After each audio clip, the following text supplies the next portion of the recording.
Jonathan Latumahina gabuk disebut ngartis dari penderitaan anak, ungkap alasan update kondisi David. Jonathan Latumahina meradang usai dituding pansos hingga ngartis lantaran update kondisi perkembangan David yang kini masih terbaring di ruang ICU. Di balik banyak yang mendoakan David, ternyata ada yang tak menyukai Jonathan, sehingga menuding dirinya ngartis di tengah penderitaan yang dialami David Ozora. Tudingan tersebut dilontarkan salah satu akun Twitter @samiso yang menyebutkan bahwa Jonathan Latumahina disebut ngartis di balik penderitaan yang kini tengah dialami David.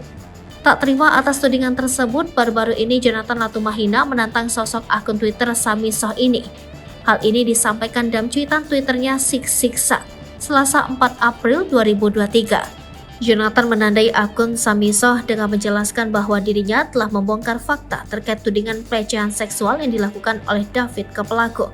Pasalnya akun tersebut sebelumnya menyebutkan bahwa pernyataan pihak David tak sepenuhnya benar dan bahkan menyebutkan soal pelecehan David dengan AGH.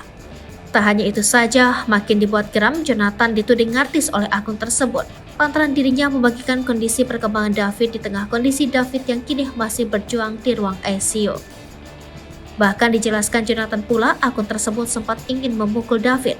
Kendati begitu, Jonathan tak segan menantang untuk bertemu dan menunggu kehadiran akun tersebut. Tak lama kemudian, akun tersebut sontak merespon dan menjelaskan maksud dari pernyataannya kala itu.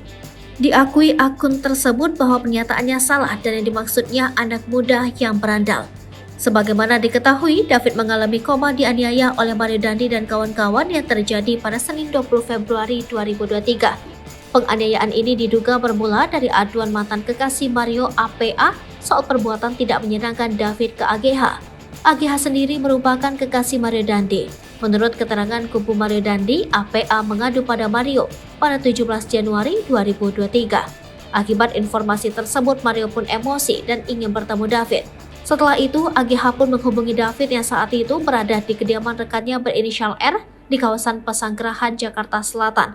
Imbas dari perbuatannya, Mario dan rekannya Mario bernama Shane Lucas juga ditetapkan sebagai tersangka.